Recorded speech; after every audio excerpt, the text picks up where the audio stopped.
আমি চাই না বেহেশত, ভয় পাই না জাহান্নাম, আমার কপালে লিখে দিও দয়াল নবীর নাম। আমি চাই না বেহেশত, ভয় পাই না জাহান্নাম, বলেন চাই না বেহেশত, ভয় পাই না জাহান্নাম, আমার কপালে লিখে দিও দয়াল নবীর নাম, আমার কপালে লিখে দিও দয়াল নবীর নাম। আমি চাই না বেহেশত, আমি চাই না জাহান্নাম, আমি চাই না বেহেশত, আমি চাই না জাহান্নাম, আমার কপালে লিখে দিও দয়াল নবীর নাম। আমি চাই না বেহেশত, আমি চাই না জাহান্নাম, আমি চাই না বেহেশত, আমি চাই না জাহান্নাম, আমার কপালে লিখে দিও দয়াল নবীর নাম। একবারে পারফেক্ট আশিক রাসূলরা তো এটাই বলে, আমি বেহেশত চাই না, জাহান্নামও আমি চাই না, হে আল্লাহ আপনাকে চাই, আপনার রাসূলকে চাই, এটাই আশিক রাসূলদের দাবি, ঠিক না বেঠিক? আমি আমার ব্যক্তিগত তরফ থেকে সেই গজল যিনি গেয়েছেন সে আশিক রাসূলকে আন্তরিক মোবারকবাদ জানাই, ধন্যবাদ জানাই যে নবী করিম সাল্লাল্লাহু আলাইহি সাল্লামকে সত্যি সত্যি উনি ভালোবাসেন এবং আল্লাহকেও ভালোবাসেন, আল্লাহকেও ভয় করেন। সেই সুবাদে গজলের একটা শব্দ চেঞ্জ করে সুন্দরভাবে গেয়েছেন।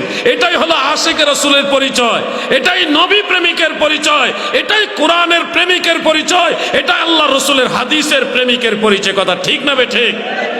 ইসলামী সঙ্গীত এটা অনেক সুন্দর একটা জিনিস, মানুষের আত্মতৃপ্তির জিনিস। ইসলামী সঙ্গীতের মাঝেও মানুষ আল্লাহ এবং আল্লাহ রসুলের কথা জানতে পারে, দ্বীন ইসলামের কথা জানতে পারে।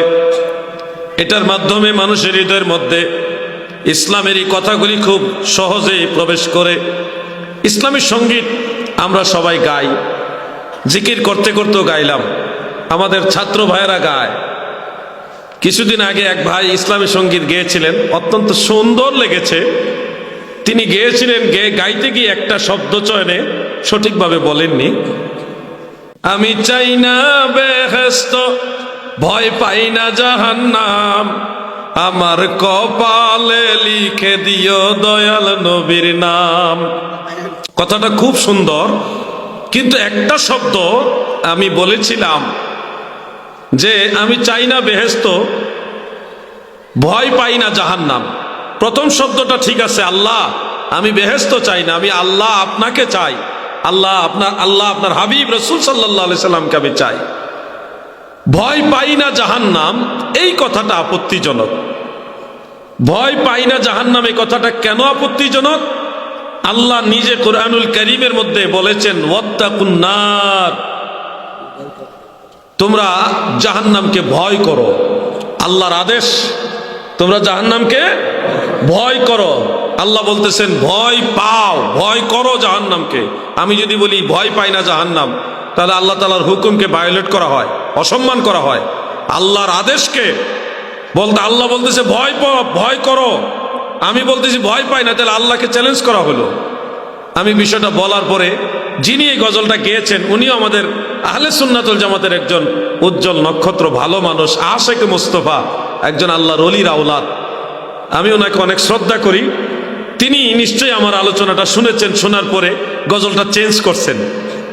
আজকে আমি গজলটা দেখছি, তিনি একটু ব্যতিক্রম ভাবে বলেছেন, আমি চাই না বেহেশত, আমি চাই না জাহান্নাম, আমি চাই না বেহেশত, আমি চাই না জাহান্নাম, আমার কপালে লিখে দিও দয়াল নবীর নাম, আমার কপালে লিখে দিও দয়াল নবীর নাম। মারহাবা বলেন। একবারে পারফেক্ট আশিক রাসূলরা তো এটাই বলে, আমি বেহেশত চাই না, জাহান্নামও আমি চাই না, হে আল্লাহ আপনাকে চাই, আপনার রাসূলকে চাই, এটাই আশিক রাসূলদের দাবি, ঠিক না বেঠিক? আমি আমার ব্যক্তিগত তরফ থেকে সেই গজল যিনি গেয়েছেন সে আশিক রাসূলকে আন্তরিক মোবারকবাদ জানাই, ধন্যবাদ জানাই যে নবী করিম সাল্লাল্লাহু আলাইহি সাল্লামকে সত্যি সত্যি উনি ভালোবাসেন এবং আল্লাহকেও ভালোবাসেন, আল্লাহকেও ভয় করেন। সেই সুবাদে গজলের একটা শব্দ চেঞ্জ করে সুন্দরভাবে গেয়েছেন। এটাই হলো আশিক রাসূলের পরিচয়, এটাই নবী প্রেমিকের পরিচয়, এটাই কোরআনের প্রেমিকের পরিচয়, এটা আল্লাহ রসুলের হাদিসের প্রেমিকের পরিচয়। কথা ঠিক না বেঠিক? যদি উনি একঘেয়েমি করতেন তাহলে চেঞ্জ করতেন না বা এড়িয়ে যেতেন, কিন্তু উনি এড়িয়ে যান নাই। উনি আল্লাহর আদেশের উপরে অনুগামী হয়েছেন, আল্লাহ রসুলকে সত্যি সত্যি ভালোবাসেন, প্রমাণ দিয়েছেন। এটাই হলো বীরের কাজ, আশিকে রসুলের কাজ। আমি ওনাকে ধন্যবাদ জানাইলাম। নিশ্চয়ই আমার এই কথাটা ওনার কাছে যাবে আপনাদের মাধ্যমে বা মিডিয়ার মাধ্যমে। আমার আন্তরিক দোয়া ওনার জন্য রইল। এমনিতে উনি অনেক ভালো মানুষ, অনেক ভালো মানুষ। সব মানুষ ভুল বুঝতে পারে না রে ভাই। ভুল বুঝা অথবা সঠিক জিনিসটা গ্রহণ করে নেওয়া, এটার জন্য একটা নসিব লাগে, এটার জন্য একটা নসিব লাগে। আল্লাহ তাআলা সব মানুষকে সঠিক পথে আসতে দেয় না। যারা জালিম তারা ভুলের মধ্যে থেকে যায়। কিছুদিন আগেও আমি একজনকে আহ্বান করেছিলাম, সে জন্য ভুল স্বীকার করে এবং তওবা করে সঠিকটা গ্রহণ করে। সে বলেছিল যিনি মুর্শিদ তিনি খোদা। যিনি মুর্শিদ তিনি খোদা। যিনি মুর্শিদ তিনি রাসূল, ইবাদতে নাই কোনো আল্লাহ তো আল্লাহ, ওই আল্লাহু আহাদ, কুল হুয়াল্লাহু আহাদ। আল্লাহ তো একক, লা শারীকা লাহু, আমার আল্লাহর কোনো শরীক নাই, অংশীদার নাই, আল্লাহ ওয়াহিদ। আর উনি বলছে যিনি মুর্শিদ তিনি খোদা। নে পীরের আল্লাহ বানাই ফেলছে। ইমাম আহলে সুন্নাত আলা হযরত আজিমুল বারাকাত আহমদ রেজা খান ফাজিল বেরলভী রাদিয়াল্লাহু আনহু তিনি বলেছেন, যারা পীরকে খোদা বলবে সে কাফের হবে, সে বেঈমান হবে, সে মুশরিক হবে। তার জন্য তওবা করা লাজিম, আবশ্যক, জরুরি। আমরা কেন প্রকাশ্যে বললাম এটা ওনাদের কষ্ট লাগছে। তুমি প্রকাশ্যে পীরকে আল্লাহ বানাইবা, মিডিয়ার মাধ্যমে প্রচার করে পীরকে আল্লাহ বলবা, আর আমি তোমাকে গোপনে বলবো সংশোধন হও। তুমি গোপনে ভুল করলে গোপনে তোমাকে শুধরানোর জন্য বলতাম। তুমি প্রকাশ্যে ভুল করে প্রকাশ্যে মিডিয়াতে সারা ওয়ার্ল্ডে প্রচার করে দিয়েছো যিনি মুর্শিদ তিনি খোদা। তাহলে মিডিয়ার মাধ্যমেই সব মানুষকে জানায় বলতে হবে এই কথা সঠিক না, এই কথা শিরক। এটা কখনোই মুসলমান গ্রহণ করতে পারে না।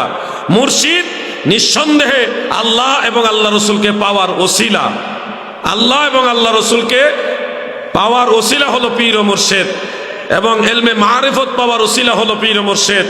আখিরাতে জান্নাতে যাওয়ার জন্য ওসিলা হিসেবে পীর ও মুর্শিদের অনুসরণ করতে হয়। পীর ও মুর্শিদের সিনার মধ্যে ইলমে লাদুন্নি থাকে। পীর ও মুর্শিদের গুরুত্ব অপরিসীম, কিন্তু কখনোই কোনো পীরকে আল্লাহ বা খোদা বলা যাবে না। আমি বলেছিলাম যে তুমি ভুল স্বীকার করো, তওবা করো, আল্লাহর কাছেই তো তওবা করবা, শরমের কি আছে? ভুল করছো আল্লাহর কাছে মাপ চাও, আল্লাহর কাছে। আমরা তো কিছু না, আমরাও যদি ভুল করি আল্লাহর কাছে মাপ চাইবো। মাপ চাইতে লজ্জা কি? আমি আমার আল্লাহর কাছে মাপ চাইবো, এখানে আর ভয়ের কি লজ্জার কি? কিন্তু সেই ব্যক্তির কপালে হেদায়েত নাই, সে এটা নিয়ে আরো গোরামি করেছেন। ফাযাদাহুমুল্লাহু মারাদা, আল্লাহ তার অসুস্থতাকে আল্লাহ আরো বৃদ্ধি করে দিয়েছেন। মানে কুফরির যে অসুস্থতা, এটা আল্লাহর বাড়ায় দিয়েছেন, তার আর নমনীয়তা আসে নাই। এটার জন্য বলেছি যারা আশেকে রসুল, প্রকৃত আশেকে রসুল, তারা সঠিকটা আনন্দের সাথে গ্রহণ করে। আর যাদের কালবের মধ্যে বেমার, অসুস্থতা, কুফরি, তারা কখনো সত্যটা জানলেও প্রকাশ্যে মানতে চাইবে না। আমি তাদের হেদায়েত কামনা করছি, দোয়া করি আল্লাহ তাদেরকে বোঝার মতো জ্ঞান দান করুক, বলে না আমিন। আফসোস হলো একটা সময় এক ব্যক্তি বলেছিল 5 ওয়াক্ত নামাজের কথা কোরআনে নাই। হ্যাঁ বলেছিল, আমার মরণকালে ঢুলবাসি বাজাইও দরবারি ভাইও, মরণকালে ঢুলবাসি বাজাইও। কলেমা কালামো ভাই কোনো কিছু দরকার নাই, সবগুলি কথা বলে একটা ভাই বিতর্কিত হয়েছিল। কিন্তু দিন শেষে দেখলাম সেই মানুষটাও ভুল স্বীকার করেছে, না আমার এই কথাগুলি বলা ঠিক হয় নাই, আমার দ্বারা কে কষ্ট পাইলে আপনারা মাফ করে দিবেন, আল্লাহর কাছে আমি মাফ চাইলাম। মানুষ ভুলের ঊর্ধ্বে নয়, আমাকে আপনারা কেউ ভুল বুঝবেন না। কথা আমার দেখাই ভুল, আমার জ্ঞানে ভুল, আমার চলাই ভুল। আমি এই ভুল আমায় বুঝতে পেরে আমাকে সবাই ক্ষমা করবেন, আমাকে সবাই ক্ষমা করবেন। এই কথাগুলি উনি বলেছেন, আমি আল্লাহর কাছে এটুকুই শুকরিয়া জানাই যে ওই মানুষটাও ভুল বুঝলো। এরকম একটা ভয়ঙ্কর মানুষ, সেও তার ভুল স্বীকার করলো। এটার জন্য বলেছি ভুল স্বীকার করতে নসিব লাগে, আল্লাহ তাআলার দরবার থেকে মঞ্জুরি লাগে। সব মানুষ ভুল স্বীকার করতে পারে না। এরপরও দোয়া করি আল্লাহ যিনি মুর্শিদ তিনি খোদা, এই কথা যে বলছে আল্লাহ তাকে তওবা করার তৌফিক দান করুক, বলে না আমিন। সবাই বলে না আমিন।